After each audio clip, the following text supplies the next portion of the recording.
एक कस्बे में एक विधवा अंधी औरत रहती थी।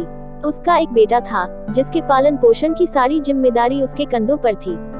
वह अपने बेटे को पढ़ा लिखा कर एक बहुत बड़ा आदमी बनाना चाहती थी, इसलिए उसने उसका दाखिला कस्बे के सबसे अच्छे स्कूल में किया। वह दिन रात मेहनत करती ताकि बेटे की स्कूल की फीस दे सके। लड़के के स्कूल के बच्चे उसकी माँ के बारे में जानते थे। वे सब उसे अंधी का बेटा कहकर चिढ़ाते थे। लड़का इससे बहुत परेशान था। उसे अपनी माँ पर शर्माने लगी थी।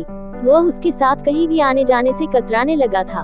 जब लड़का बड़ा हुआ तो उसकी शहर में अच्छी नौकरी लग गई।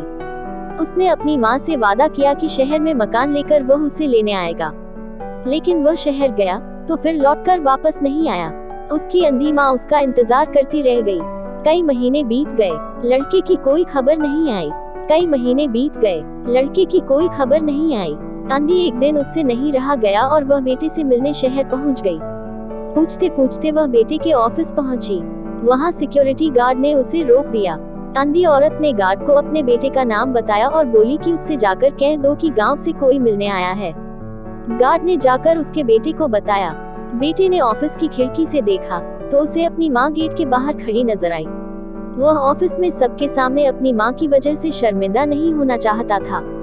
उसने कहला दिया कि वह ऑफिस में नहीं है। अंधी औरत वहां से चली गई। शाम को वह लड़का ऑफिस से घर जाने के लिए निकला।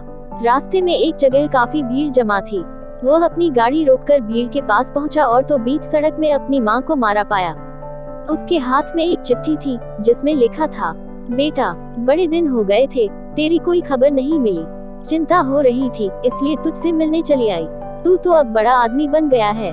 तुझसे मिलना अब शायद मुझ गरीब की किस्मत में नहीं, लेकिन मैं बहुत खुश हूँ तेरे लिए। तूने अपना ही नहीं मेरा सपना भी पूरा किया। मलाल है कि तेरी तरक्की देख नहीं सकती। काश बचपन में तेरी आंखों में सरिया न घुसा होता और मुझे तुम्हें अपनी आंखें न देनी पड़ी होती, तो तेरी तरक्की अपनी आंखों से देखकर सुकून से मरती। तेरी अंधी माँ। ये पढ़कर लड़का फूट फूट कर रोने लगा। जिस अंधी माँ पर उसे शर्म आती थी, उसने उसके लिए कितना बड़ा बलिदान किया था। वह आत्मग्लानि से भर उठा और जिंदगी भर खुद को माफ नहीं कर पाया।